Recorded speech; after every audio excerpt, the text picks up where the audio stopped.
sales is the most lucrative skill in the world, period. The problem is most sales advice out there today is outdated, cheesy, and can even keep you from getting the deals that can make all the difference in your career. This is the No BS Sales School, a podcast for entrepreneurs and salespeople who want to master the skill of selling without all the BS. Let's go on to number 3 in my series of me versus me. Who's going to show up at that sales call? Who's going to show up at the customer meeting? Who is going to be the person that is present? Is it weak Walker McKay? Is it the one that wants everybody to like me? Or is it one that comes from a stronger place that says, I don't give a damn if people like me or not. Don't take me too literally. I don't want to be an ass all the time, right?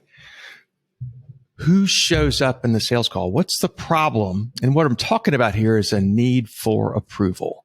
How much does it matter to you what other people think about you? So I don't want us to be a sociopath, right? Where we really don't give a shit what anybody thinks and we don't mind harming people. That's not what I'm talking about. I'm talking about having enough self-confidence to not worry about what somebody across the table from you thinks about you. It gets down to the argument in my mind of being nice versus being kind. And this is a turn of phrase. I never really thought about it before. I heard somebody talk about it in a podcast about 2 years ago, and I was like, wow, that's good shit. And so I did some more research for this, and let me read you some things that describe people who are nice, right? People are nice, have a high need for approval. They want people to like them. They are people pleasing in order to curry favor from somebody else, right? They do things, they're nice in hopes that somebody will do something for them. Almost by definition, they're non-confrontational, right? They don't want to rock the boat. So the problem with that is, right, you can't trust people who are just nice because they won't tell you the damn truth. I think about this, and one of the great differences between, say, nice and kind, a good example, and I think it's good for customer service, right, to be nice. So think about Chick-fil-A, right? Greatest customer service in restaurants in the history of the world or something, right? And every time they do something for you, give your order, they say, my pleasure, my pleasure, my pleasure. That's nice, right? Nice takes little to no effort, right? My pleasure is what they're told to do. That's an easy thing. Kind, however, might be if you order something there and the person pulls you aside and says, hey, don't order that. Our machine's been down and those things don't taste very good today. That's kind, right? Nice is my pleasure. Kind is, hey, come here, right? Kind is you're letting somebody else in. Kind is you're willing to give a little bit to somebody else. My pleasure, it's a fine sentiment, but that's just being nice. Oftentimes, need for approval is rooted in inadequacy, right? We don't think we're good enough. The example I read today was we're willing to set ourselves on fire to keep somebody else warm. We don't have boundaries if you're just nice. Think about need for approval. You want people to like you. I heard a story. One of my prospects was talking about the great customer service they give. And they have they had a guy that had never let them in the door, or maybe had let them quote on some things, but had never gotten business. And somehow, I don't know how this all played out, but at 11 o'clock on a Sunday night, this guy, the prospect, calls the sales guy, I guess, and says, hey man, I need your help. So first of all, the sales guy answers his phone at 11 o'clock on a Sunday night, which is freaking stupid for most of us. But answers, and it was this person, this prospect that never would buy from him, called and said, man, I ran out of gas. I'm about 2 miles from your house. Can you help me? So he jumps in his car, gets a gas can, goes over, gets 2 gallons of gas, puts it in the guy's car, and he drives on.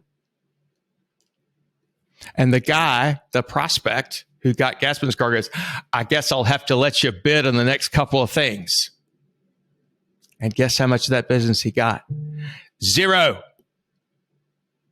Zero, right? Why in the hell? What in the hell, right? Nice people get abused. They get taken advantage of. So it's the strangest thing, right? Is this thing we're trying to curry favor. We're trying to do the right thing. But ultimately, it comes from a place of weakness and neediness. And that never helps you in sales. Never helps you in sales. People will take advantage of that, especially today, right? In this time where it is cutthroat all around. Now, let's flip this over to what does kind mean? Kind means you don't care what somebody else thinks about you, right? You do something for someone with zero expectation in return, right? Give another example, right? You do something for somebody because you want to do that and because that is a gift that you give to somebody else, but you expect nothing in return. You're not doing it to curry favor, right? It is you with empathy to help somebody else. Kind means you have to have a little bit of vulnerability, right? If you're kind, you tell somebody what they need to hear, not often what they want to hear, right? Tell them what they want to hear. That's just being nice, being kind. And I think about that in sales. Maybe what you have to say if you're kind is, you know what? I don't think we're going to be the right fit. I don't think we're going to be the right one to help you. Right? Nice is saying, let's keep trying. Let me see if I can cut my price. Let me see if I can help you here. Right? You can be kind without being nice. Right? You can have a gruff exterior.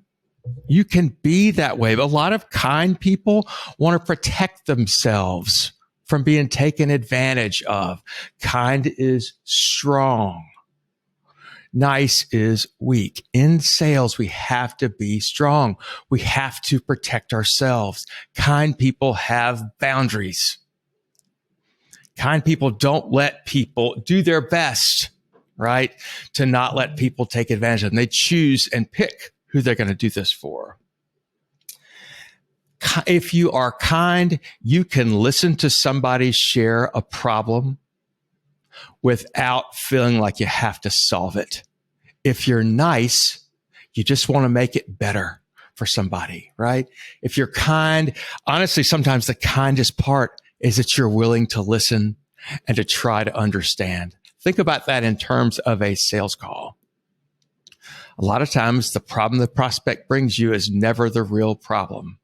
If you're nice, you want to solve it immediately. You want to jump in and tell them what to do before you've fully explored the problem.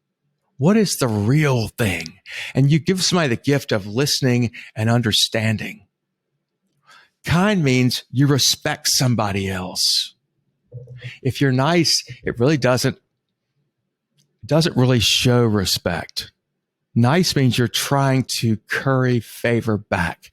Kind means you're willing to pour into it what you're willing to pour into it, and you're also willing to walk away. Which one of me is going to show up on a sales call? The one that is nice, that hopes this person likes me, that says, gosh, maybe if we become friends, we can go fishing together, go hunting together, or tell stories or whatever, go on trips together, do stuff. Kind is, I don't care about this person's personal life. I don't care about ever becoming friends with them necessarily. But if there's something that we're talking about that maybe I can help them with, I want to fully understand first and give them the opportunity to fully explain it and explore it. And I am giving them the kindness of listening without trying to solve until we think we fully explored it and the person says they want my help solving it.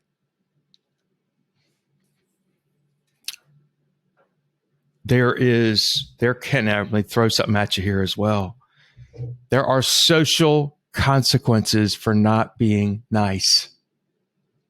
There are social consequences for not being nice.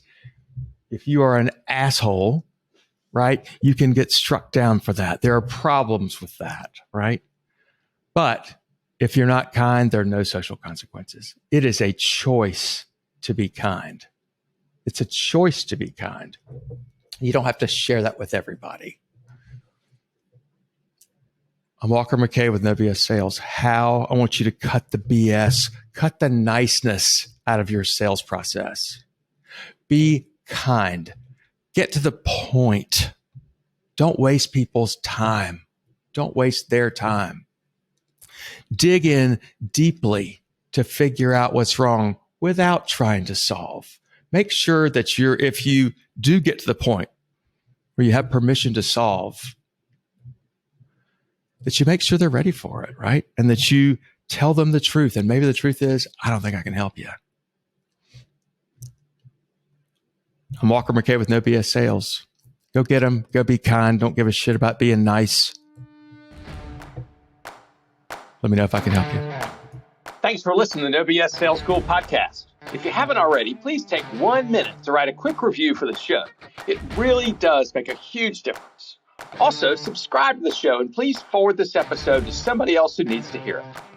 As a bonus for listening, I'm going to give you access to a free mini course, 7 expensive sales mistakes you're making and what you can do about it. Go to www.7salesmistakes.com and get access to the free mini course. That's the number 7salesmistakes.com. Thanks again for listening to the No BS Sales School podcast.